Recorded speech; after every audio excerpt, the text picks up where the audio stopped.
Buenas tardes. Nos quedamos el viernes en la quinta enmienda, así que vamos a continuar y terminar esta lección. Este, esta semana, si no pudieron hacer el examen de casas, por favor contacten a la oficina. Igualmente, el viernes no va a haber clases, así que nada más vamos a estar lunes, martes, miércoles y jueves. Eh, Maestro, sí. soy Martín. Yo fui el viernes en la tarde, pues no tuve en la clase.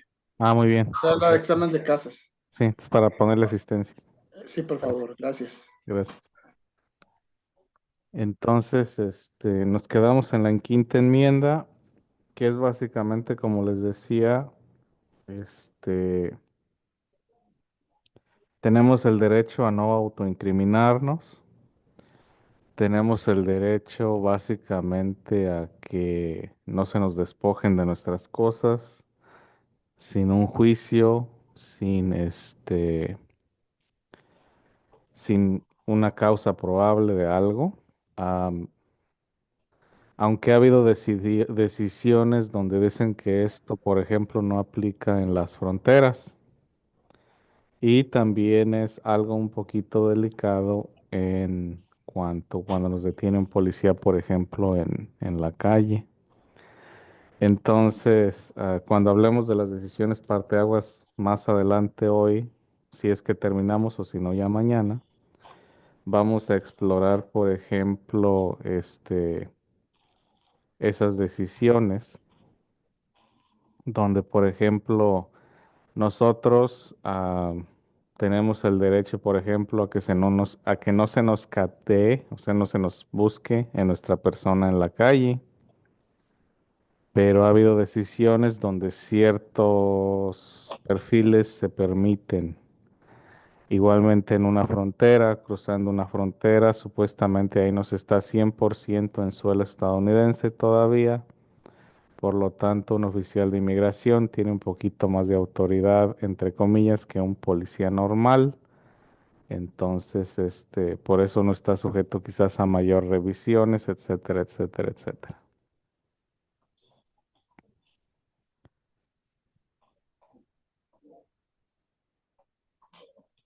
Muy bien.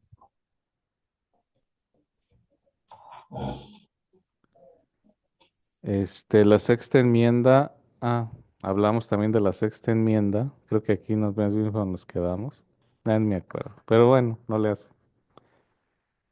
Que en el caso criminal, de un juicio criminal, tenemos el derecho a ser juzgados de manera expedita. Tenemos el derecho también a confrontar a nuestros testigos o a que se nos confronte con testigos, a que el juicio sea abierto y el juicio sea mediante jurado, cosa que también está un poquito en áreas grises en las épocas modernas desde los ataques terroristas del 11 de septiembre, porque supuestamente no debe haber cortes secretas, todo debe estar abierto al público, pero hay situaciones donde esto no ocurre. Entonces, ahorita, como les digo, vivimos en tiempos, imprecedentes. Entonces, tenemos el derecho de estar en una corte, de estar presentes cuando se selecciona el jurado, perdón, de que nuestra defensa ah, ayude en la selección del jurado, etcétera, etcétera, etcétera, y saber de qué se nos acusa y por qué se nos acusa. Entonces, este es parte del proceso judicial, ¿no? De que no puede ser una acusación secreta en una corte secreta sin tener el derecho a representación legal, sin tener derecho,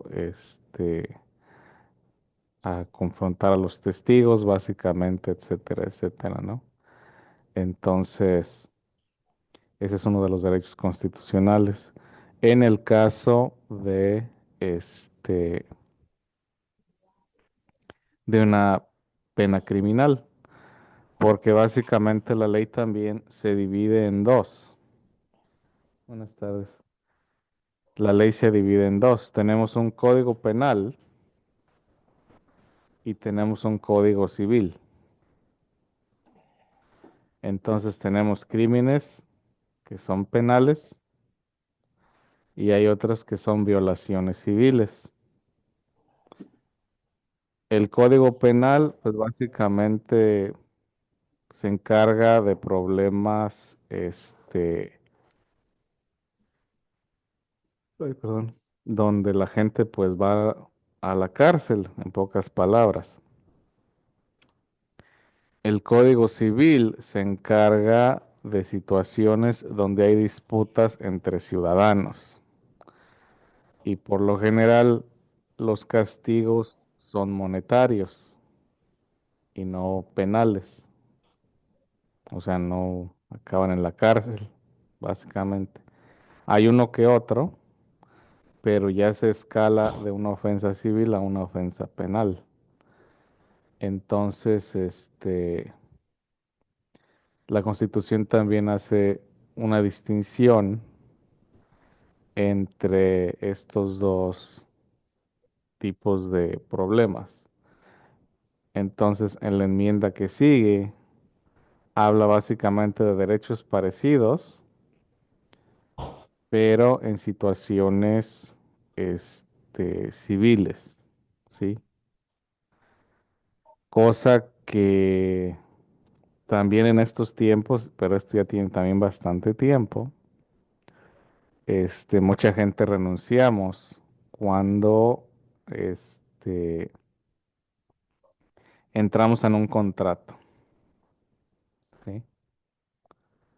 Entonces, ahorita les explico.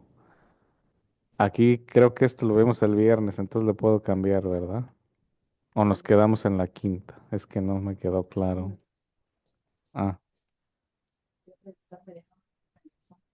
Creo voy. que, creo que esa fue la última porque miré el video, maestro. Ah, bueno. Entonces, un momento. Ahora bien, una persona también tiene el derecho a moverse de un lugar a otro, o no la persona, pues, pero el juicio más bien moverse de un lugar a otro, si sienten que el área, entre comillas, ha sido contaminada con perjuicio. Entonces, si ya la opinión pública en ese pueblo, en ese condado, ya está, entre comillas, contaminada, mm, a veces se puede poner una moción en la corte para que se mueva de un lugar a otro el juicio. Eso hoy en día pues es un poquito más difícil por las redes sociales, perdón, porque cualquier cosa que se haga o que se diga en un pueblo ya se esparce por todo el mundo, pero esa opción también existe para buscar la imparcialidad del jurado, ¿sí? Entonces, es una cosa que también se permite, ¿no? ¿Y esa en qué enmienda está, maestro? Él parte de la misma, De las 6. de la sexta, Sexta. ahí, porque ahí dice pues que se busca imparcialidad. La imparcialidad ocurre cuando nosotros no tenemos un perjuicio o nuestra mente ya hecha y estamos abiertos a escuchar la evidencia. Sabemos que pues de todas maneras nosotros como humanos siempre vamos a tener cierto perjuicio, ¿no? Entonces se Oh, busca la imparcialidad lo más que se pueda. Igualmente ahí dice, por ejemplo, de que no se puede juzgar a una persona por el mismo crimen dos veces. O sea, si ya no que lo haga dos veces el mismo crimen, no, sino que, que es una de las confusiones, sino que si ya me encontraron inocente una vez, pues ya, Ya no me pueden Está juzgar libre. pues, por ese, por esa falta, etcétera. No, es que por eso se lleva a caso un juicio.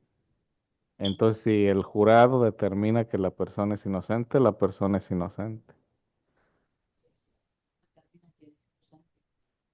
Pero siguen saliendo pruebas de que sí es culpable y sí es culpable y ellos ya dijeron que es inocente. Eso técnicamente no puede pasar. Por eso me voy a regresar tantito. Por eso se busca la imparcialidad y se busca que básicamente toda la evidencia que pueda haber se presente ese día. Si toda la evidencia no sale y ya salen cosas después del juicio, pero todo en el juicio se llevó de acuerdo a la ley, no hay vuelta atrás. Solamente que se determine que hubo faltas de parte del juez, de parte del jurado o de parte de los abogados, entonces sí se puede reavivar un caso, sí.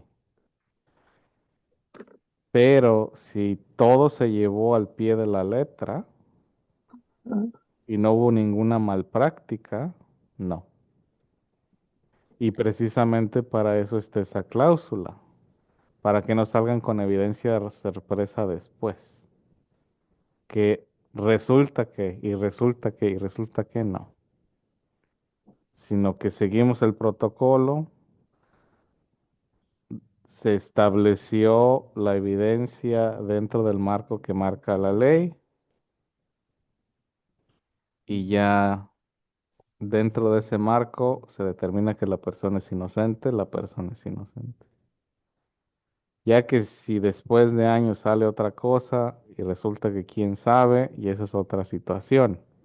Pero si se siguió al pie de la letra, lo que se tenía que hacer, pues supuestamente ya no se puede, ya esa persona salió libre. Es como el hubiera, ¿verdad, maestro? Si no están las pruebas o algo a tiempo cuando ya se cierre el juicio, se va a llevar a cabo como esté y se da como veredicto final. Básicamente. Entonces, ya una vez que se dictamina la inocencia y se asegura que todo estuvo dentro del marco de la ley, ya no hay vuelta atrás. Por ejemplo, pues ha habido varias controversias con eso, ¿no? Como el caso de O.J. Simpson, donde supuestamente sacó un libro y en ese libro lo tituló Si lo hubiera hecho. Entonces mucha gente lo tomó como una confesión. Pero como ya de ese crimen, del asesinato de su esposa y del otro señor, el jurado lo encontró inocente, ya no había nada más que hacer. Porque ya con la evidencia que existió, ya con ese juicio, ya con básicamente se siguieron los estatutos, pues ya no se podía hacer otra cosa. Entonces también, como les digo, esa es una protección para evidencias sorpresas, ¿sí? Porque básicamente no se puede llevar un juicio eternamente. Hay estatus de limitación. Entonces, hay ciertas cosas que al pasar ciertos años, si no se cumplen esos años, se elimina y hay cosas que también les hicieron este estatus básicamente eternos. Sin embargo, una vez que se pasó el juicio y se demostró las cosas en el juicio, inocente o culpable lo que haya sido. Ahora, perdón, una persona, si le encuentran culpable la primera vez, también tiene derecho a la apelación. Eso quiere decir que puede buscar básicamente un segundo o un tercer veredicto, porque pues hay malprácticas. Entonces, para evitar también la malpráctica, se puede buscar una apelación. También al juicio de inocencia se le puede aplicar Moción. una apelación, pero también hay límites en las apelaciones. Entonces, supongamos, encontraron a una persona inocente, este, entonces el procurador puede apelar y lo encuentran culpable. Entonces ahora la defensa puede apelar, pero hay un límite y también hay una escala. Entonces se llega a un punto antes de la Suprema Corte, donde ya se determina, ahora sí, ya esta es la última vez. Ya de aquí en adelante no hay más apelaciones. Este, Esto ocurre mucho, por ejemplo, en los casos de castigo capital, donde hay una apelación inmediata o una apelación automática, porque pues aquí se pone en riesgo ya la vida de la persona, entonces se le dan otras 3 o 4 oportunidades a que demuestre su inocencia y pues de todas maneras hay un límite, ¿sí? En lo que se puede hacer. Hay otros, por ejemplo, casos de una persona o de un grupo de personas que lincharon a activistas durante la época de derechos civiles en los 60. Entonces eran 3 personas de Nueva York que fueron asesinadas por miembros del Ku Klux Klan. Entonces, cuando se hizo el juicio fue con un juez blanco y con un jurado de hombres blancos de la misma comunidad. Entonces, básicamente declararon a esta persona inocente. El juicio se reabrió 20 años después porque se encontró que el juicio original pues no era imparcial primero que nada no era imparcial el jurado porque eran puros hombres blancos y en esa comunidad vivía gente de color, entonces no reflejaba la comunidad, este, que la policía misma había encubierto cierta evidencia, etcétera. Entonces, pues eso también toma dinero y toma recursos. Entonces, en este caso se investigó y se llegó a la conclusión de que el primer juicio se llevó a cabo de manera inapropiada. En este caso, pues sí se vuelve a abrir, pero hay que demostrar que el juicio se llevó de manera inapropiada. Pero una vez que una persona ya pasó por las apelaciones y se encuentra inocente o se encuentra culpable, pues ya se acabó. Sí, Axel. No, nomás es una pregunta, la palabra, ¿qué quiere decir consuetudinario? Es básicamente de consumo Ok, muchas gracias. comercial, un daño civil comercial de dinero. O sea, es lo que les explicaba al principio de la diferencia entre el Código Penal y el Código Civil. Ahora sí me voy a brincar al Código Civil. En el Código Civil tenemos los mismos derechos de un juicio abierto, de que las personas sean confrontadas, de juicio conjurado. Este, Ahora en aquel tiempo $20 era mucho dinero, ahorita ya no. Pero en aquel tiempo, básicamente en un año, una persona ganaba como $5. Así que aquí estamos hablando de mucho dinero. En un año, $5. Sí. Entonces, era cuando el dólar pues era oro y el valor del dólar estaba ligado al peso mexicano, porque el peso mexicano estaba hecho de oro y plata. Pero bueno, esa es otra historia. ¿En qué año, maestro? 1780. Oh, El peso y el dólar se desligaron en 1860. Y se deja, este, dejar el peso. No, pues el peso era de oro y plata, el peso valía más que el dólar en aquel tiempo. Que el peso dejó de utilizar el estándar de oro.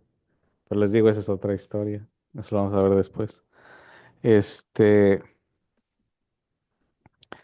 entonces, si tenemos una disputa entre vecinos, podemos ir a la corte y pedir un jurado.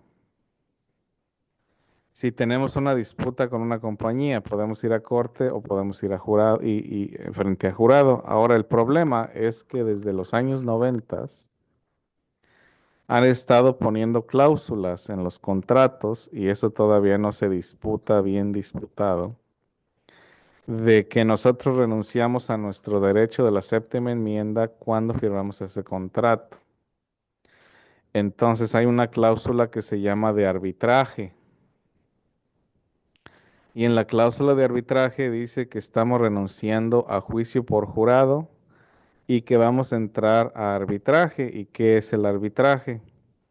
El arbitraje es básicamente un abogado privado, supuestamente un tercero, contratado por la compañía, quien va a escuchar mi lado de la historia y el lado de la historia de la compañía y entonces va a decidir quién tiene la razón.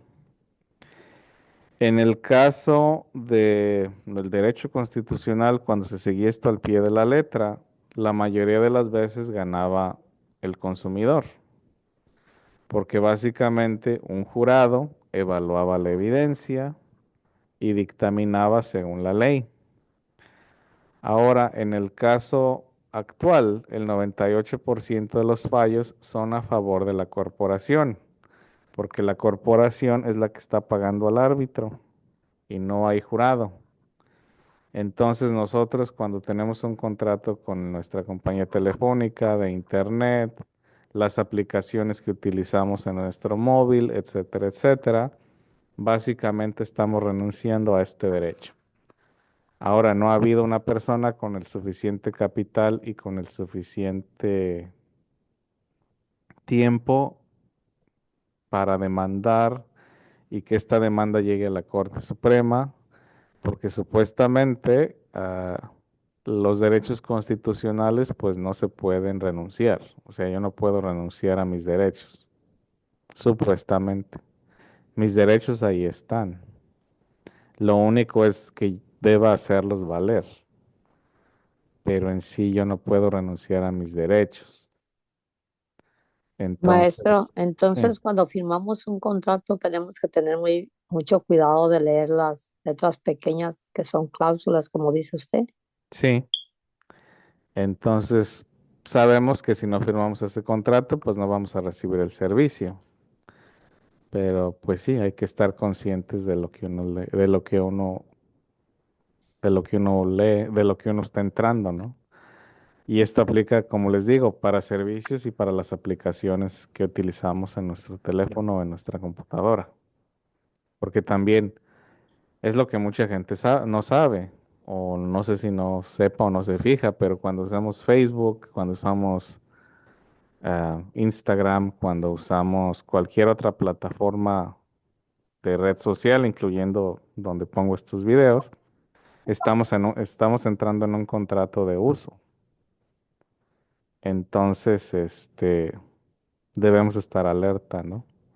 De que nosotros estamos en un contrato con esta compañía y que pues vamos a obedecer las normas que se nos ponen y que pueden usar ellos los datos y que hemos consentido a que ellos usen los datos según esté el contrato.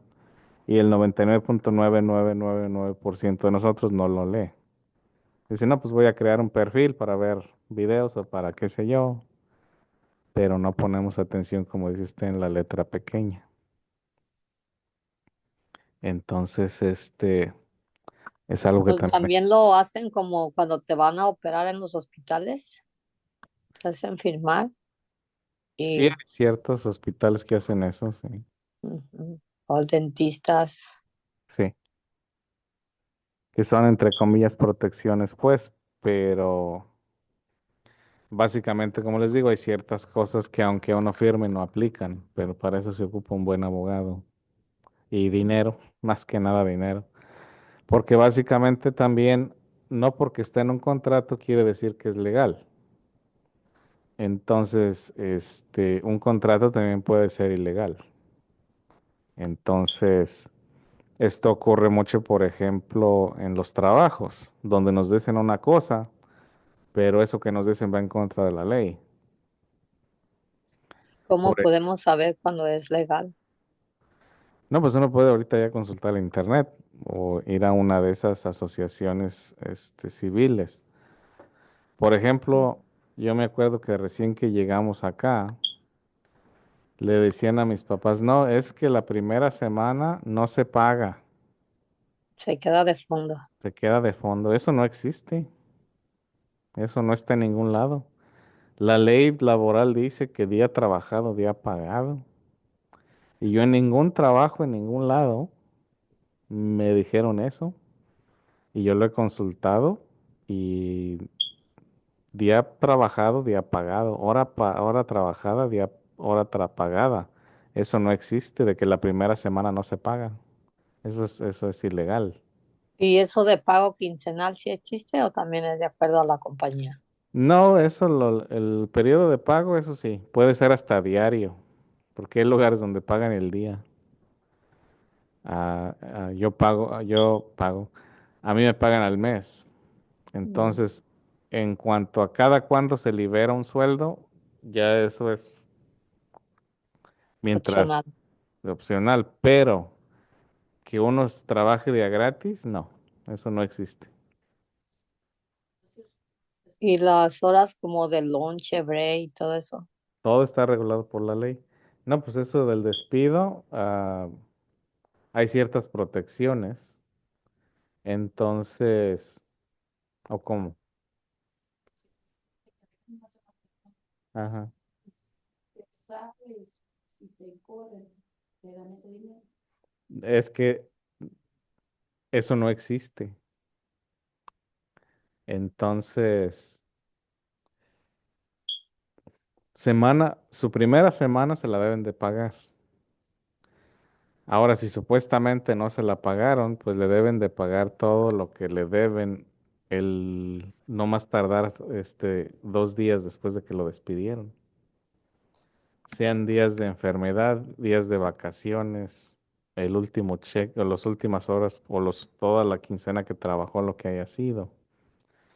Por eso es lo que le digo, o sea, eso de que no me van a pagar una semana o la primera semana, eso no existe. Ese es robo, los están robando.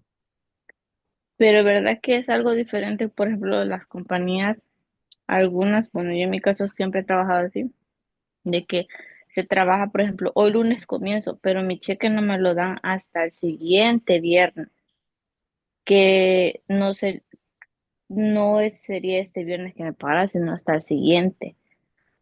No es un robo, sino que es como retrasar un cheque prácticamente. Es diferente a lo que estábamos hablando ahorita de que una semana no se paga, ¿verdad? Sí, porque eso es básicamente, por ejemplo, supongamos que se paga 2 veces al mes. Entonces ellos cierran nómina. Entonces, si yo empiezo a trabajar cuando ya cerraron nómina, me tengo que esperar, pero la semana que trabajé debe estar incluida en ese primer cheque. A lo que yo me refiero es que en varias compañías dicen no lo pagan, literalmente no lo pagan. Ahí se queda. Ahí se queda. Entonces, una cosa es de que no te vamos a pagar esta semana porque llegaste después de que cerramos nómina. Otra cosa es que no te vamos a pagar porque se queda entre comillas de depósito o que entre comillas esa primera semana no se paga por X razón. Eso no es cierto. Entonces son dos cosas diferentes. Entonces a la hora de que ustedes vean su primer cheque, esas horas que trabajaron deben estar incluidas ahí. Son dos situaciones diferentes. Ujú. Maestro, ¿y qué tiene que ver eso como ahorita que, como cuando vas a arrendar una casa que te piden un mes o dos adelantado también? Eso pues ya es un contrato que pone, y esa es una condición que pone el casero. Aquí en California ha habido iniciativas para limitarlo. Creo que sí pasó una iniciativa donde ya los limitan creo nada más a un mes, pero Ya eso no ya puede es, ser como algo civil, que uno diga por qué haces esto. no, pues básicamente uno primero tiene que consultar la ley o un abogado y ver si el contrato cae dentro de la ley. Si el contrato pues, no cae dentro de la ley, este, pues simplemente uno no lo firma. O si ya lo firmó y se da cuenta tarde, pues puede demandar. Pero básicamente se consulta primero un abogado o la ley para ver si cumple o no con los requisitos mínimos. Y también hay abogados de la comunidad para eso, Sí, en la corte. no en la corte, no. La corte no está para eso. La corte simplemente es un árbitro. O Entonces aquí en Stockton se llama que las caridades católicas, por ejemplo, ahí le dan información. información, tanto de migración como de ciertas otras cosas.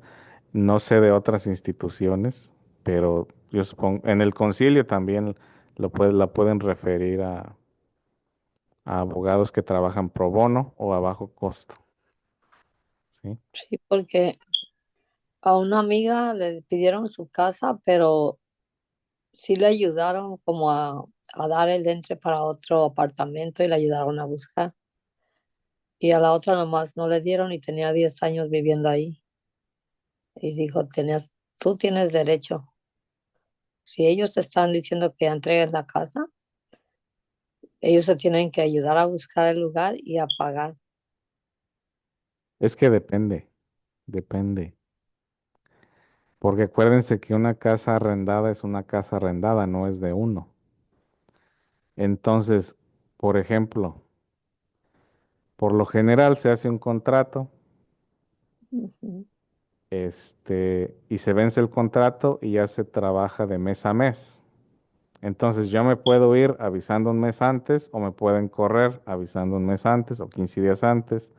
Más aparte, está lo de evicción por falta de pago, evicción por destrucción de propiedad. O sea, tiene muchos matices de gris.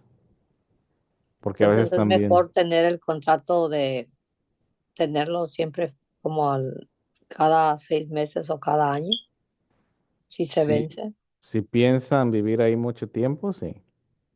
Sí, Porque si se vence y que no hace dueño el dueño, uno está arriesgando a que te saquen en el siguiente mes. básicamente, sí. Igualmente, cuando se cambia de dueño, también hay otras maniobras legales. Entonces, sí es muy importante conocer, pues, tanto los derechos de uno como este rentero, como el casero sabe los suyos, ¿no? Ya le puedo cambiar. Sí. Sí, Entonces, básicamente la ley civil es como las demandas y todo eso de castigo monetario, maestro. Sí, es la ley civil, sí. Entonces, por ejemplo, en el caso también lo que es las violaciones de movimiento, lo que es carro, motocicleta y eso, hay unas que son civiles, hay otras que sí son penales. Entonces, por Depende del ejemplo, delito, depende la falta. la acción y todo. Entonces, por ejemplo, excederme, que si el límite son 55 y voy a 65, pues es una pena civil, es una multa. Pero si el límite es 65, voy a 120, ya ahí ya es una pena criminal.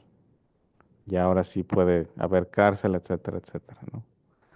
Entonces también decidieron separar lo que son las violaciones de movimiento del Código Penal, porque antes era uno y el mismo. Entonces también eso ya cambió. Ahora, Maestro, sí, se me olvidó preguntarle cuál es el castigo capital. morirse, ¿O ese? sí, es el Como la castigo. pena de muerte Ujú. que dan. Sí, es el castigo capital, sí. Oh, gracias. De por vida en la cárcel. No, morirse, matarse, matarlo a uno. O sea, una es lo otro es cadena perpetua. Cadena perpetua no es condena capital. Una pena capital es que lo maten a uno. La octava enmienda nos protege de fianzas excesivas. Eso quiere decir que la fianza debe ser equivalente al crimen. No sé si sean familiares con la novela francesa Los Miserables o el musical Los Miserables, donde la premisa, ¿cuál es la premisa? No, pero No, yo no la sí, sí. tengo en mente, maestro. La No la he visto. premisa es que esta persona, Jean Valjean, pues eran gente pobre y su hermana tenía muchos hijos, entonces tenían hambre y él decidió quebrar el cristal de una panadería y robarse pan. Entonces, por robarse ese pan, le dieron 19 años de cárcel. En el caso de las fianzas, por ejemplo, es de que si alguien se roba, supongamos, $500 de mercancía, le exigen $1,000,000 de fianza. Entonces, bueno, ahorita me adelanté con lo de Jalven Jan, pero básicamente dice que las fianzas deben ser equivalentes básicamente no, sí, también está incluido el castigo. Ah, deben ser equivalentes la, al crimen, igual que el castigo. O sea, si yo me robo 4 piezas de pan, el castigo de 19 años de cárcel es excesivo, ¿sí? Si yo me robo 4 pantalones Levi's, una fianza de $1,000,000 es excesiva. Entonces, la octava enmienda dice que el castigo debe ser equivalente al crimen. No ojo por ojo, diente por diente, pero sí que tenga un peso básicamente proporcional. Entonces, supongamos, como lo discutimos anteriormente, ¿no? Lo de reformarse, etcétera, o qué sé yo. Entonces, por robo leve, por ejemplo, una multa. Si ya un robo más grande, pues sí, ahora sí años de cárcel y una multa, etcétera, etcétera, ¿no? Entonces, la octava enmienda prohíbe que haya castigos excesivos y castigos crueles también. Entonces, la tortura está prohibida, el castigo corporal está prohibido. Ah, pero como les digo, hemos entrado a situaciones sin precedente y también aquí ha habido muchos matices de gris a través de la historia. Sí. Entonces, básicamente, en tiempos de la colonia o de la colonia británica, pues básicamente la gente pues aquí en las colonias no tenía pues muchos derechos y básicamente el juez podía imponer el castigo que él quisiera. Entonces, por eso lo del jurado, que también se apega un poquito al sistema jurídico británico, pero era exclusivo para ciertos niveles. Acá pues lo hicieron más universal. Igualmente, como les digo, eso de los castigos excesivos, ¿no? De que si robaste una gallina no vas a ir a la cárcel de por vida, eso no amerita un castigo tan severo, etcétera, etcétera. Entonces la octava enmienda, es lo que da esas protecciones, ¿sí? Preguntas.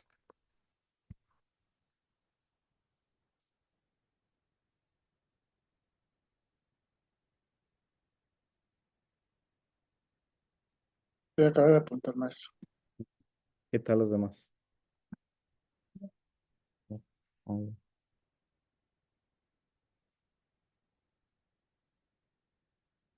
Ahora, la novena enmienda nos dice que hay ciertos derechos, este, pero que quizás no están enumerados aquí. Entonces, esos derechos todavía existen.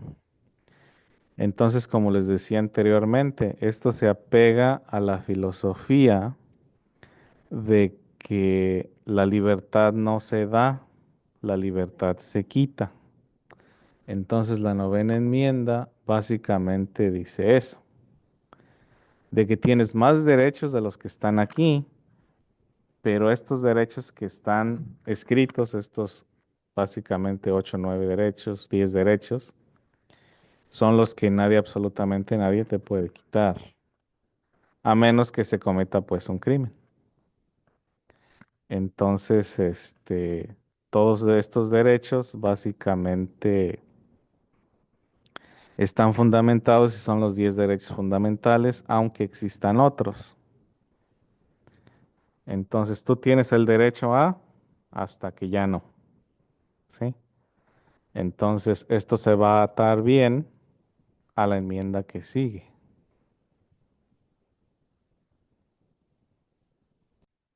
Pues aquí dice que básicamente, pues, o sea, tenemos más derechos de los que están enumerados aquí, con esa idea, con esa filosofía, ¿no? Que los derechos no se dan, se quitan. Y la décima enmienda precisamente lo establece de esa manera, que esos otros derechos que no están enumerados en la Constitución están delegados a los estados, ¿sí? Entonces, básicamente los estados, los condados y las municipalidades tienen la autoridad de dar o de quitar. Más bien de quitar, no de dar, sino de quitar. Entonces, eso es parte del federalismo. Entonces, un estado puede darte un derecho que no está en la Constitución federal, pero un estado no te puede quitar un derecho que ya esté establecido en la Constitución federal.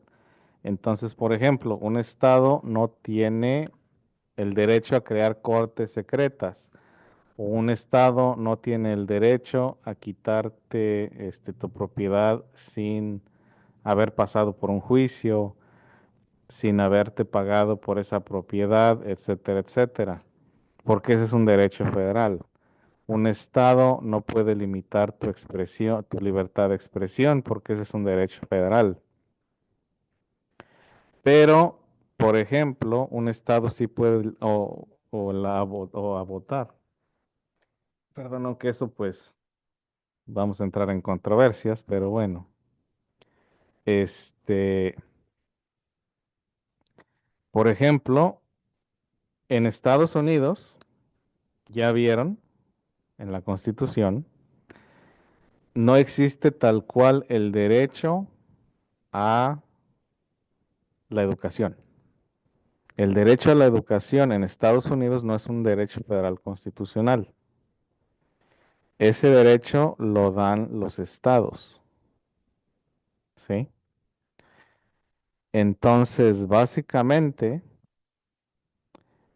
la Constitución Federal no prescribe que la gente tiene derecho a la educación.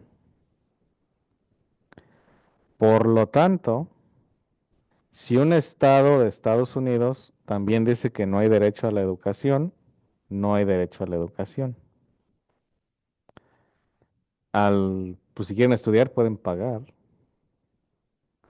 Ahora, de los que siguen, vamos a hablar de las enmiendas, porque como ven, en estas primeras 10 enmiendas, básicamente existen esos derechos que les acabo de enumerar y que los estados básicamente podían manejar los otros derechos como ellos quisieran, ¿sí? Entonces, muchos de estos derechos también se hacían restrictivos, porque en las primeras 10 enmiendas no se hablaba de una restricción, de que si podían restringirse o no podían restringirse. Perdón. Entonces, por ejemplo, como les digo, no hay un derecho constitucional a la educación. Eso no existe. Es discreción. Es a discreción de cada estado, a discreción de cada municipalidad. No tenemos derecho, por ejemplo, a tener cierto tipo de perro o cierto tipo de gato. No tenemos derecho a tronar cohetes. No tenemos derecho a tomar alcohol o a consumir ciertas cosas. Esos no son derechos constitucionales. Esas son libertades que se tienen hasta que ya no se tienen. Este, aquí en lo que sigue no lo mencioné, pero por ejemplo, hay una enmienda constitucional que prohibió el alcohol. Creo que lo mencioné también anteriormente. Esa es una de las enmiendas donde básicamente se limita el consumo de alcohol y muchos argumentan que pues limita la libertad personal, ¿no? Gracias a esa enmienda, pues básicamente se le dio o nació lo que hoy conocemos como la mafia, el crimen organizado, que anterior a esta época no existía. Existía el crimen, claro, que los raterillos, que los extorsionadores, que los secuestradores, eso existía. Pero redes internacionales de contrabando, eso no existía, tal como lo conocemos el día de hoy. Sí había piratas en alta mar y otras cosas que sí, pero el aparato de crimen organizado como lo conocemos hoy se dio gracias al tráfico de alcohol, que después ya se convirtió en tráfico de estupefacientes. Pero básicamente esto es por eso, ¿no? De que en la 10ª enmienda básicamente se tiene la libertad de hasta que ya no. O si hay una enmienda constitucional. Entonces, por ejemplo, si hablamos del siglo XIX, de principios del siglo XX, había una cosa que se llamaba remedios milagrosos o medicina patentada. Y la medicina patentada no tenía que decir qué tenía dentro. Los ingredientes podían ser secretos.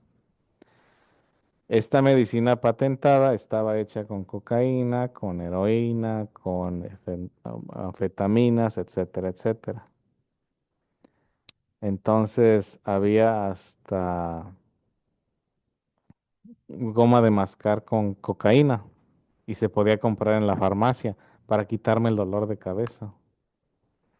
Entonces, ya esas cosas con el tiempo se fueron prohibiendo. No a nivel constitucional, pero sí se fueron prohibiendo. Entonces, con la prohibición del alcohol y después con la subsecuente prohibición de estas otras sustancias, ese mecanismo o ese crimen organizado se tradujo o se transfirió del alcohol a estas otras sustancias. Pero básicamente son consecuencias, pues básicamente de esto, ¿no? Entonces, como les digo, la 9ª enmienda dice que hay más derechos que no están enumerados, pero la 10ª enmienda nos dice que estos derechos pueden ser limitados por los estados o por las municipalidades o por los condados, ¿sí? Entonces, por ejemplo, aquí en el condado de San Joaquín, en ciertas áreas que no están incorporadas, se puede utilizar fuegos artificiales. En la ciudad de Stockton eso está prohibido. No se pueden tronar cohetes en la ciudad, en los límites de la ciudad. ¿Por qué? Porque no se tiene un derecho constitucional a tronar cohetes.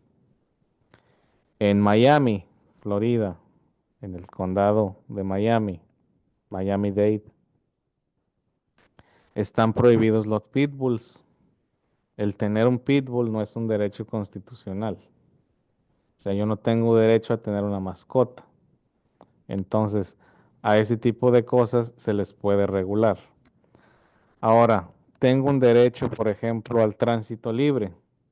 En el artículo primero, cualquier persona estadounidense tiene el derecho al tránsito libre. Eso no me da el derecho, por ejemplo, constitucional a manejar un auto. Son dos cosas diferentes.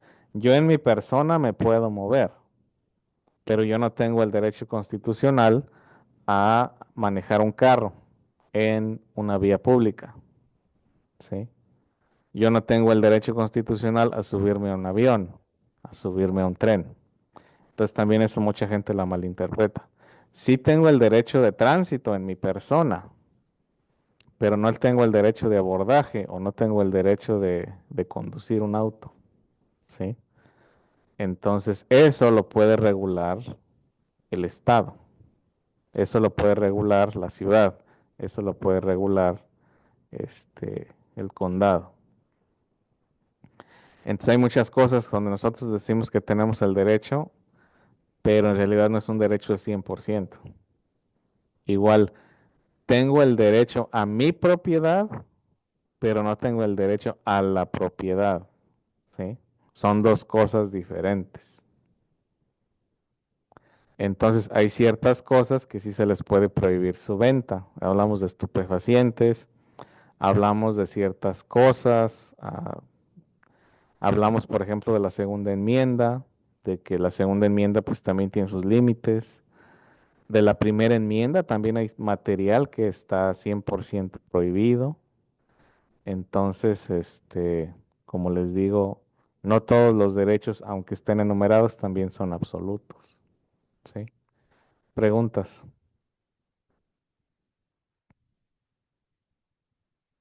¿No hay preguntas? ¿Ya le puedo cambiar? Sí, Ahora entramos y nos vamos a saltar a la decimotercera, decimocuarta, decimoquinta. Regresando al punto de la décima, uno de esos derechos que existían era el derecho al voto,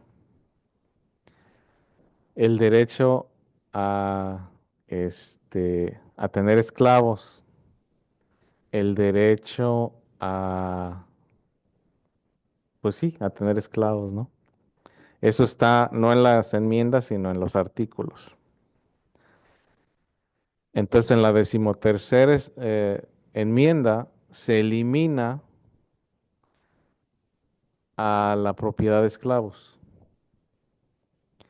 pero no se elimina por completo.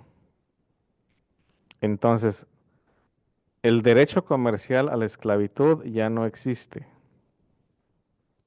pero a manera de castigo aún existe. Entonces, en Estados Unidos, la esclavitud no está 100% derogada, sino que un prisionero se le puede condenar a la esclavitud.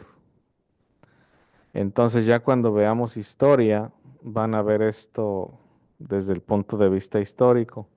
Entonces, desde el marco legal, una persona no puede comprar y vender esclavos, pero, pero, el Estado sí puede tener esclavos a manera de prisioneros. El Estado sí puede rentar mano de obra esclava. ¿Y eso es permitido, maestro? Sí. Porque, por ejemplo, como a las personas que están en las cárceles les hacen a trabajar varias horas y trabajos difíciles y les pagan como por centavos, ¿O no les pagan? ¿no? Eso es legal. Ajá. Ujú. Oh. Entonces, en esta enmienda es un castigo. Ya la esclavitud es un castigo. Entonces, el gobierno sí puede forzar este, a los presos a trabajar gratis. O les pagan centavos, que básicamente casi es lo mismo. Entonces nunca se va a acabar eso, ¿verdad? No, pues a menos que haya otra enmienda constitucional donde digan que la esclavitud está 100% prohibida. Y si se puede acabar, se puede hacer una nueva enmienda en ese sentido. No, sí, claro, pues se puede hacer una enmienda de lo que sea. El chiste es seguir el mecanismo de cambio. Entonces se necesitan 2/3 partes de las asambleas, 2/3 partes de la Cámara de Senadores, de la Cámara de Representantes y la firma del presidente. De que se puede, se puede. De que se vaya a hacer, quién sabe. O sea, cualquier cosa se puede hacer se puede enmendar la Constitución, porque como les explicaba la vez pasada, la Constitución es un documento vivo. Entonces, básicamente, hay un proceso de enmienda y si se sigue ese proceso de enmienda, pues se puede enmendar. Por ejemplo, ahorita hay varios movimientos, ¿no? Que quieren enmendar la Constitución para que existan límites en el cargo, para que, como les decía antes, ¿no? Que tenemos representantes que tienen ahí 50 años. Este, también hay una enmienda que se trata de pasar, que se han intentado pasar, donde las elecciones se hacen con fondos públicos y no con fondos privados. O sea, hay varias cosillas que andan flotando por ahí. De que se haga, no se haga, quién sabe. También hay Como una dice por el ahí, dicho, del dicho al hecho hay mucho trecho. sí. Entonces también hay otra que también quiere eliminar por completo la esclavitud, pero la esclavitud sigue siendo legal en Estados Unidos a manera de castigo, ya no comercialmente. O sea, yo no puedo vender y comprar esclavos. Eso es ilegal 100%, pero sí le puedo rentar al Estado mano de obra esclava. Eso todavía existe. Pero ya ve que todavía también existe esa la de comercial, porque ha habido casos en las noticias de cuánta gente los agarran prostituyendo y cobrando la mano de obra. O sea, No, pero eso es ilegal. Eso, oh o sí, por sea, eso los castigan con cárcel. una cosa es que exista, otra cosa es que sea legal. Eso sigue siendo ilegal. Eso es ilegal. Antes no. Antes no era ilegal. La que era ilegal era la esclavitud blanca. Esa sí era ilegal. ¿Y esa cuál era? Pues eso, que Oh, mientras ok. el esclavo fuera blanco, eso no se podía. Pero si el esclavo no era blanco, pues puedes tener esclavos. Sí, ya Entonces, entiendo. antes de esta enmienda, la única esclavitud ilegal era la esclavitud blanca. No podían traer esclavos blancos. Pero esclavos de color, del color que quieran, menos blanco. Sí. ¿Y esa en cuál año se acabó, maestra? Esto se acabó en 1865.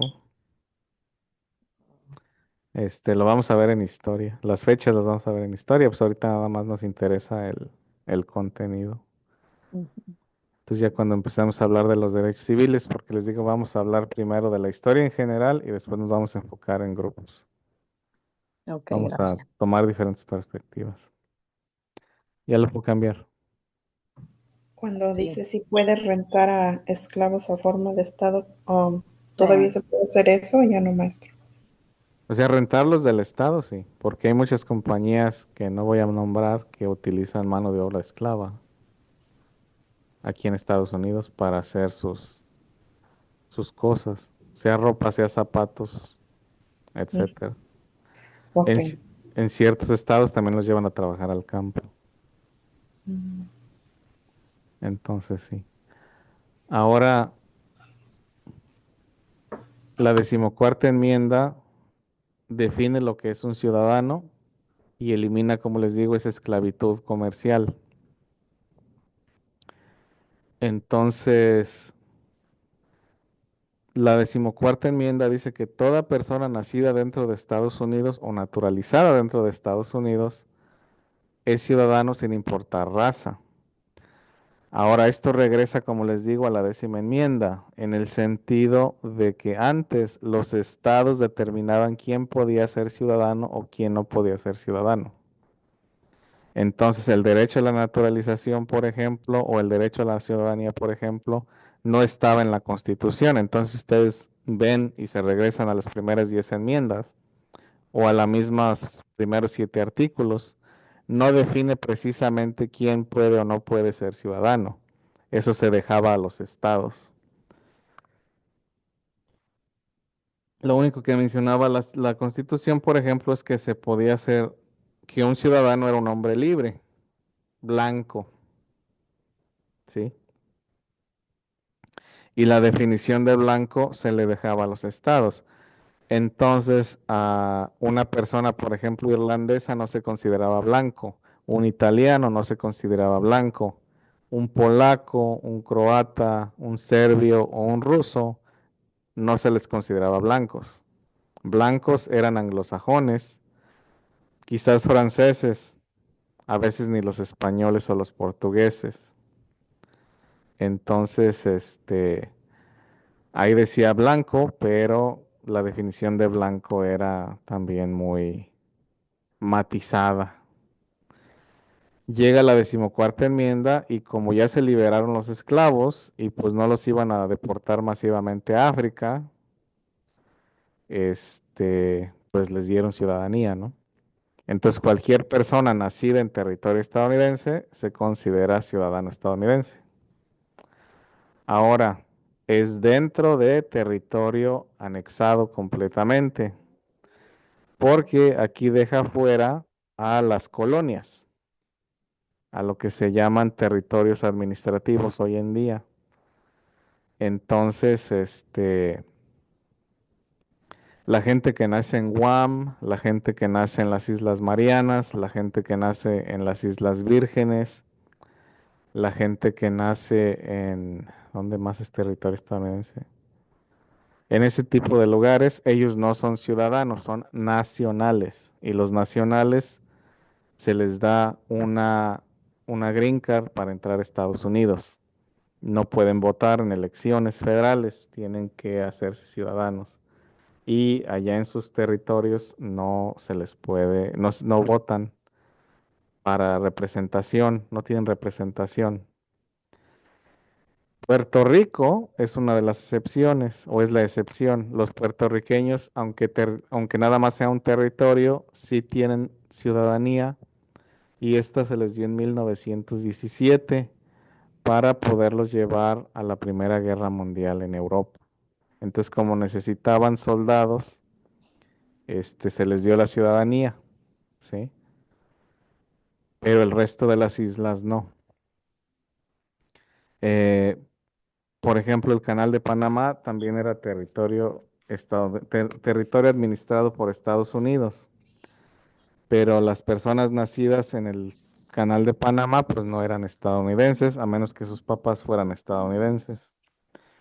Entonces todavía hay ciertas distinciones. Entonces la decimocuarta enmienda, por eso dice personas nacidas dentro de Estados Unidos. Pero dentro de Estados Unidos se considera lo que son los estados, ¿sí? No Entonces colonias. no, las islas no son estados, No, esas islas no. Ni los pero territorios, maestro. No, o sea, por eso les digo, los territorios no son considerados, no eran Ok. como 100%, no son considerados 100% parte, son dominio de Estados Unidos, Ok. pero no, la gente que nace ahí no es considerada ciudadana, sino Ok. nacional. entonces, ¿cuál sería la ciudadanía de ellos, maestro? No son ciudadanos, son nacionales.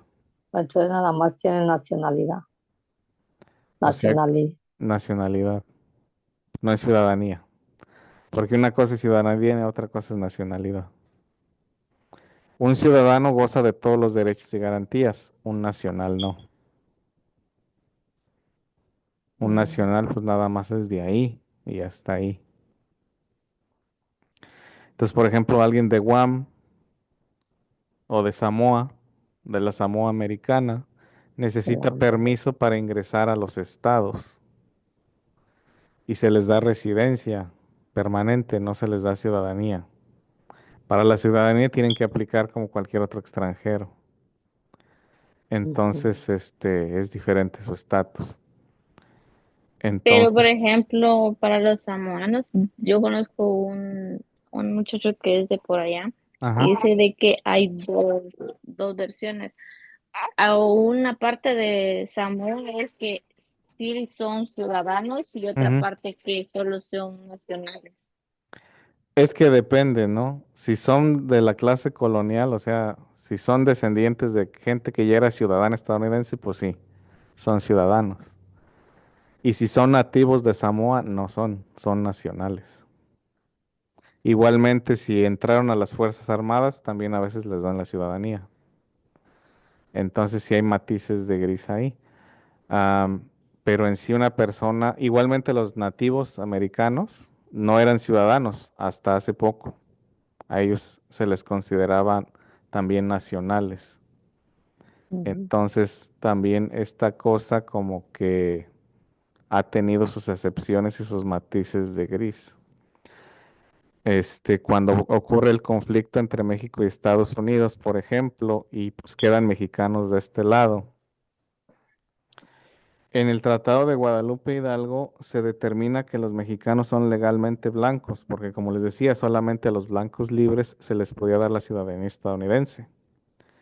Entonces, una persona mexicana pues no se consideraba blanca étnicamente, pero se le tuvo que dar la blancura legalmente para poderle dar la ciudadanía antes de la decimocuarta enmienda, ¿sí?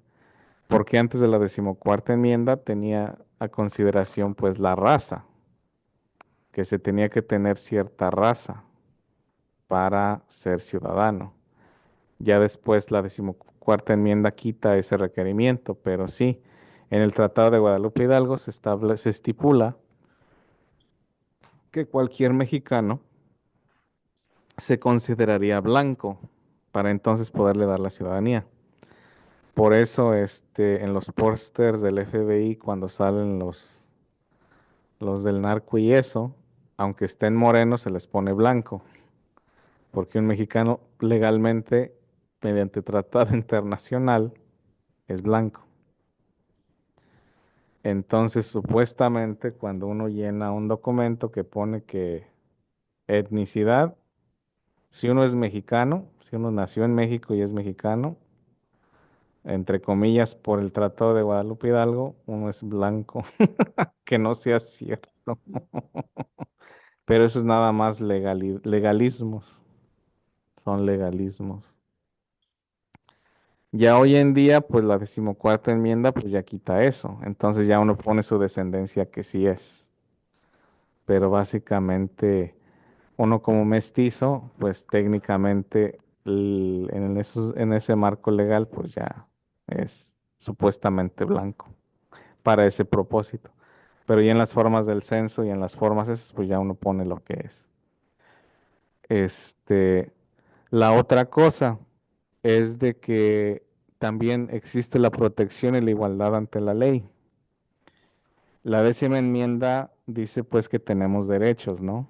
Entonces también había derechos exclusivos, de que sí te voy a dar que, por ejemplo, el derecho a la educación, ahora estoy gemoteando mucho, el derecho a la educación. Decía el Estado, sí, va a haber derecho a la educación, pero solamente para ciertos grupos. La decimocuarta enmienda dice, no, si el Estado va a dar educación, o todos coludos o todos rabones. Pero vamos a ver que eso en práctica no fue verdad. Pero básicamente, si existe el derecho a y el Estado lo está otorgando, lo tiene que otorgar parejo, ¿sí? Lo tiene que otorgar parejo. Si no hay para todos, no hay para nadie. Pero como les digo, siempre va a haber legalismos y matices de gris que vamos a ver más adelante cuando ya hablemos de derechos civiles y otras cosas. Pero básicamente antes los estados tenían esa facultad de excluir, de que sí, existe este derecho, pero es exclusivo para estas personas. Y como tú no eres de ese grupo, tú no tienes ese derecho. La decimocuarta enmienda lo quita. Pero como les digo, salen un poquito de la situación. Después tenemos que igualmente a una persona no se le puede librar o quitar de la libertad sin el proceso debido. Esto no se ata a la quinta enmienda, sino que una vez más se trata de la esclavitud, porque ahora ya la esclavitud es un castigo para un crimen. Entonces, por ejemplo, antes, si un esclavo se escapaba, lo tenían que devolver al dueño. O sea que ganaba su libertad, entre comillas, porque se escapaba.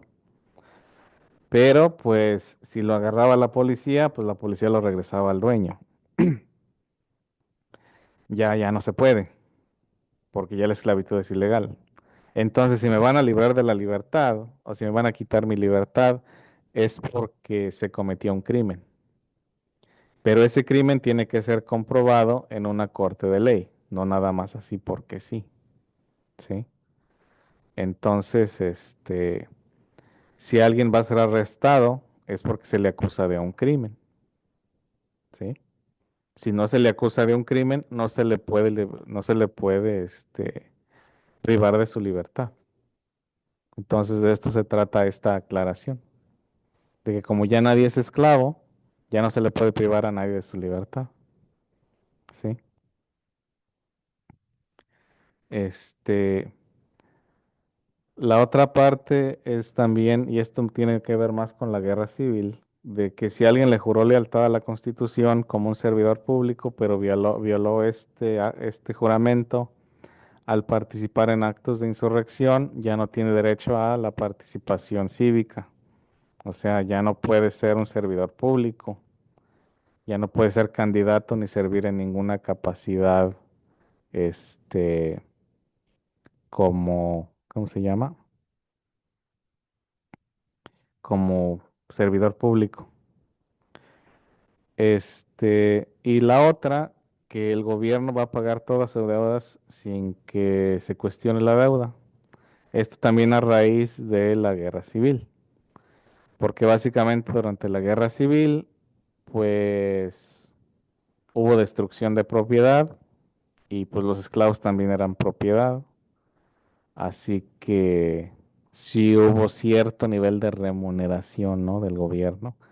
Igual en este tiempo, como les digo, también se fue alejando un poquito del estándar de oro y fue donde el gobierno federal asumió más, ahora sí, un control de la política monetaria, ¿no? Y de los billetes y todo eso que hablamos la otra vez. Preguntas.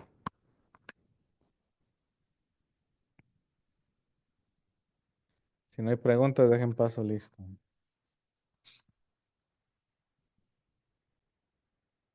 Muy bien, pues continuemos. Después tenemos la 15ª enmienda. Y con la 15ª enmienda se elimina la raza o el origen nacional como requisito para el voto. Entonces, igual que con la ciudadanía, los estados establecían básicamente quién era ciudadano y quién podía votar. Entonces, la persona de color pues no tenía acceso al voto. Entonces, aquel que era considerado ciudadano, que era hombre, pues tenía derecho al voto. Entonces, ya después, como se determinó que estos esclavos libres ya eran ciudadanos, pues también se les tenía que dar acceso a la participación ciudadana. Ahora hay ciertas situaciones, como les digo, que fueron apareciendo a través de los años, las cuales vamos a hablar ya en la lección de historia. Pero básicamente la barrera de color se retiró. La barrera de género no, pero la barrera de color sí. Entonces ya cualquier persona que fuera hombre, sin importar su color, siendo ciudadano, tenía derecho al voto, ¿sí? Entonces estas enmiendas ocurren a consecuencia de la guerra civil, al final de la guerra civil.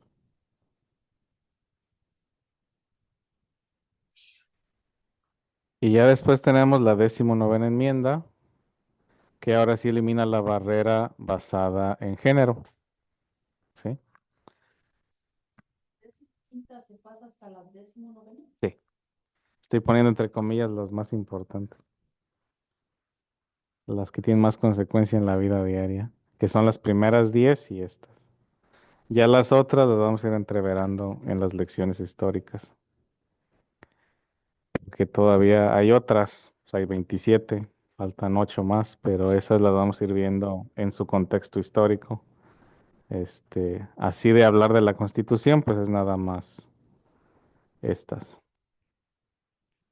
Este, porque sí, pues se quitó la barrera pues del color de piel, pero no se había quitado la barrera del género. Así que ya después se quitó la barrera del género hasta 1919. Entonces, básicamente se otorga el derecho a la voto a la mujer hasta ese momento, ¿sí? Igualmente había estados en Estados Unidos que ya le habían otorgado el voto a la mujer, porque les digo, dentro de esa filosofía, de que los estados tenían pues cierto control. En Montana se le había dado ya 20 o 30 años antes, entonces había ciertos lugares donde las mujeres podían votar en elecciones locales, etcétera, etcétera, ¿no? Entonces, ya esto fue como ajustando, ¿no? Emparejando las cosas. Preguntas. No pueden votar, por si vivían aquí en Stockton, no pueden votar para lo de aquí de Stockton. No, es que depende. Como les digo, a veces ya en ciertos estados podían votar localmente. Entonces, supongamos que se podía aquí en la ciudad, pues nada más podían votar en la ciudad, pero no podían votar para gobernador o no podían votar para presidente o para Sin, representante, sin importar su raza, maestro. sin importar su raza, sí. Porque la raza, pues ya fue en la 15ª donde se quitó lo de la raza, pero se conservó lo de género y ya con esto se quita lo del género. Pues ya nada más. Siendo un humano, nacido en Estados Unidos o naturalizado estadounidense. Entonces, igual con el concepto de lo que es lo natural y lo naturalizado. Entonces, por ejemplo, la presidencia de Estados Unidos está limitada nada más a las personas nacidas en Estados Unidos. Una persona naturalizada no puede ser presidente, pero sí puede tener otros cargos públicos. Puede ser representante, puede ser senador, pero no puede estar en línea a la presidencia. Ah, ha habido varios inmigrantes que han llegado a puestos altos, como por ejemplo Arnold Schwarzenegger, pues fue gobernador de California, pero no puede ser presidente. Este, ¿Quién más?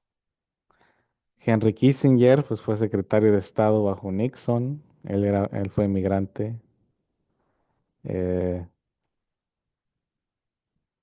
un presidente de la Corte Suprema, no me acuerdo cómo se llama, Hamburg, algo así. Lo vamos a ver en historia. También fue inmigrante.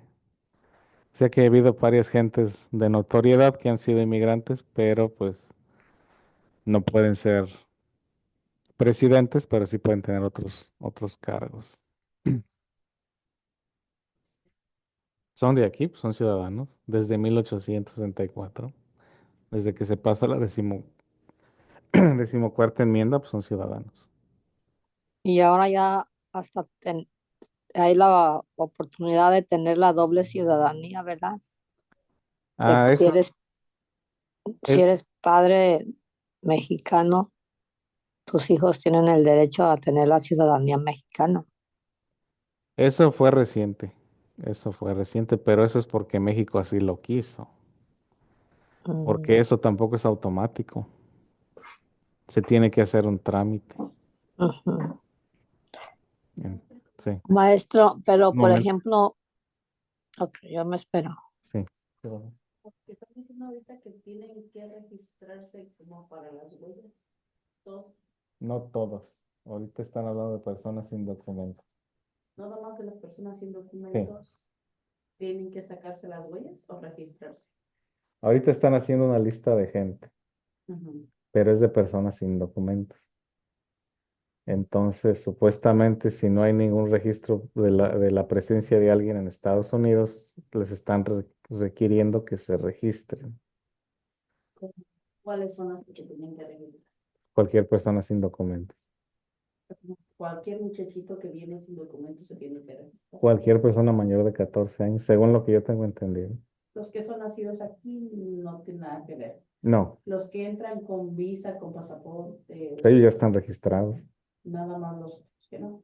Los que no están registrados, según se tienen que registrar. ¿Y a dónde se registran? No, eso yo no sé. No quiero saber, no sé y no quiero saber, porque son listas pues, que están ahorita pues sacando. Eso no era un requisito. O sea, supuestamente si hacemos las cosas bajo los marcos de la ley, pues uno tiene que solicitar o su visa para turista, su visa de trabajo, su visa para residente, y si no, pues entra sin autorización a Estados Unidos. Y pues una persona que entra sin autorización, pues no, supuestamente, pues no se tiene que registrar en nada, pero tampoco tenía derecho a nada, más que a los derechos fundamentales de de las 10 primeras enmiendas. Ahorita lo que está pasando, como les digo, es sin precedentes.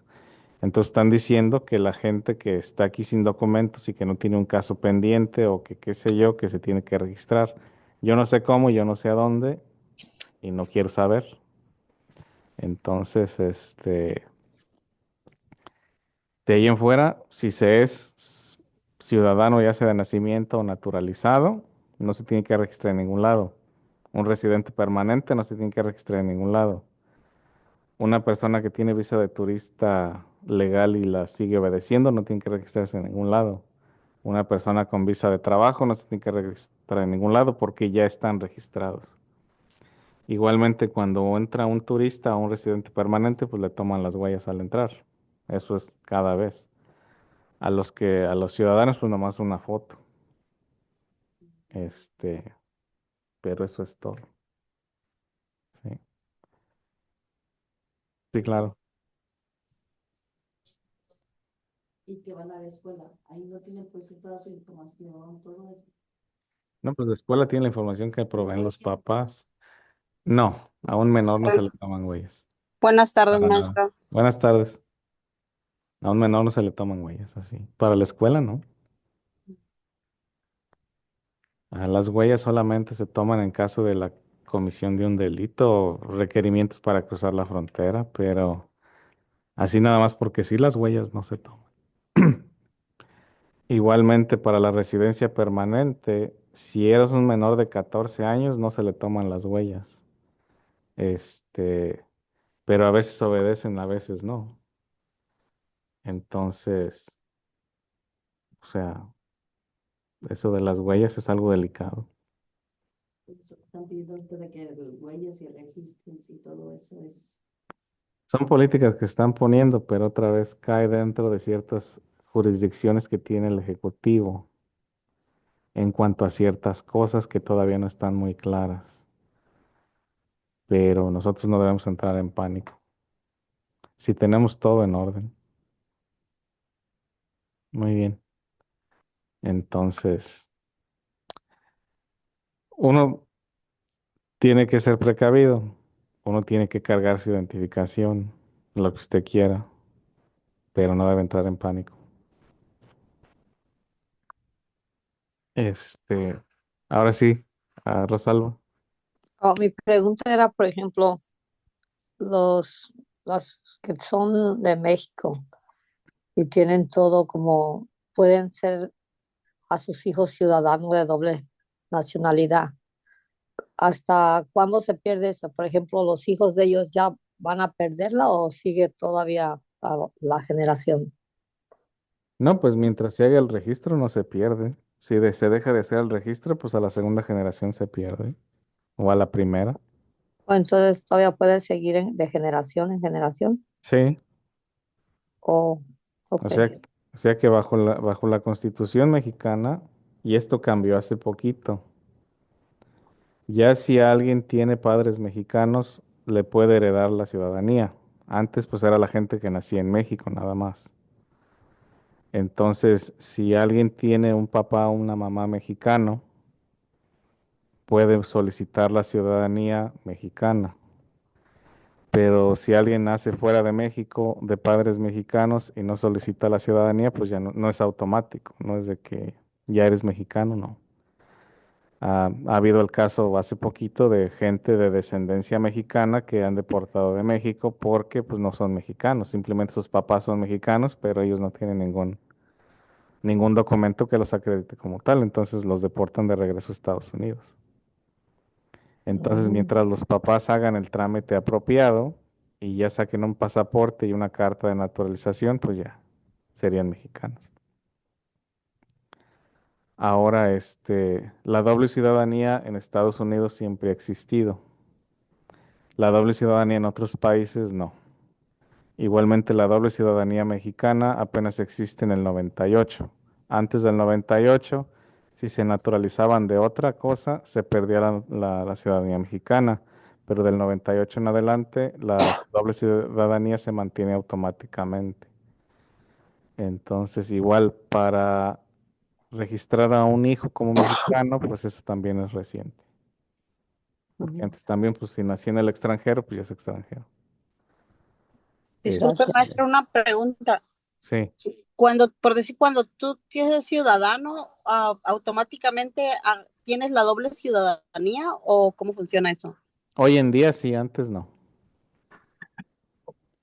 O sea, básicamente, antes de 1998, si se era mexicano y se naturalizaba otra cosa, perdía la ciudadanía mexicana.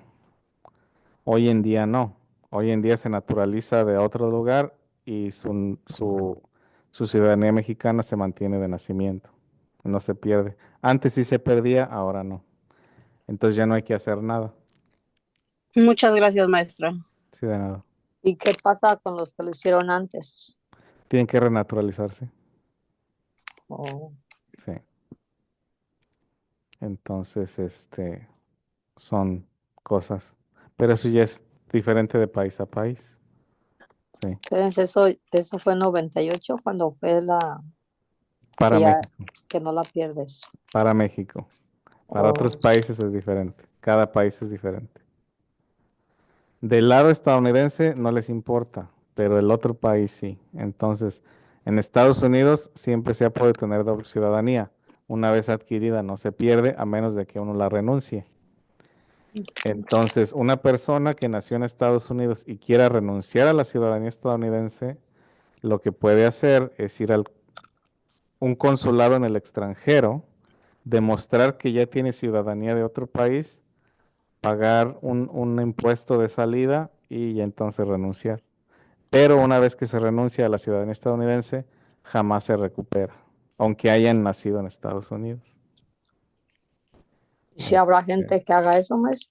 Hay mucha gente que hace eso, sí. Más que nada la gente de dinero, para no pagar impuestos. Oh, Entonces, así pasa. Muy bien, preguntas o más preguntas. Si no, Disculpe, maestro, sí. o sea que si renuncias a tu ciudadanía norteamericana, ¿significa que no pagas impuestos en Estados Unidos? No, porque ya no va a poder vivir en Estados Unidos, por eso lo hacen. Se van a otro país, adquieren la ciudadanía de otro país y renuncian a la ciudadanía estadounidense para no pagar impuestos, porque bajo la ley, un ciudadano estadounidense debe pagar impuestos aunque viva fuera de Estados Unidos. Entonces, si se es ciudadano estadounidense y se trabaja en otro país, al final del año, aunque viva y trabaje en otro lugar, se tienen que pagar impuestos a Estados Unidos. Disculpa, maestro, ¿y cómo va a pagar impuestos si no trabajó en Estados Unidos? Porque obtuvo ingresos en otro lado. Eso O es sea que va a reportar lo que ganó en otro país. en otro país. Ajá. Wow, eso no sabía. Sí. Muchas gracias. Entonces, sí, de nada. Si los ciudadanos estadounidenses estén donde estén, tienen que pagar impuestos a Estados Unidos. por eso renuncian. Por eso renuncian. Muy bien. Maestro, Muy bien, entonces ustedes van a analizar estos tres casos. No los busquen en internet. No los busquen en internet. Piénsenlo. con lo que les acabo de explicar de la primera enmienda. Piénsenlo, analícenlo. No lo busquen en internet. Esa es trampa. Porque quiero que apliquen sus capacidades de análisis crítico. ¿Sí? Entonces, piénsenlo y mañana lo vamos a debatir. Porque esto va a ser una buena transición a lo que sigue, que básicamente son las decisiones parteaguas, lo de la revista judicial y la interpretación de la ley. Pero aquí quiero que ustedes utilicen su mente, su criterio y me generen un argumento del por qué sí o por qué no, qué sé yo, ¿no? Pero no lo busquen en internet, no le pregunten a la inteligencia artificial. Ustedes piénsenlo, analícenlo con el conocimiento que tienen, ¿sí? Con nuestras propias ideas de lo que entendimos. De lo que entendieron, sí. Y vamos a hacer un argumento por cada pregunta. ¿Sí? Porque la pregunta es, ¿quién crees que ganó y por Ujú. qué? Básicamente, ¿sí? Entonces, esta es la tarea. Y sería todo de mi parte. Que tengan muy buenas tardes. Maestro, ¿puede ponerme la de la enmienda de la 6 y la 7 para sacarle foto?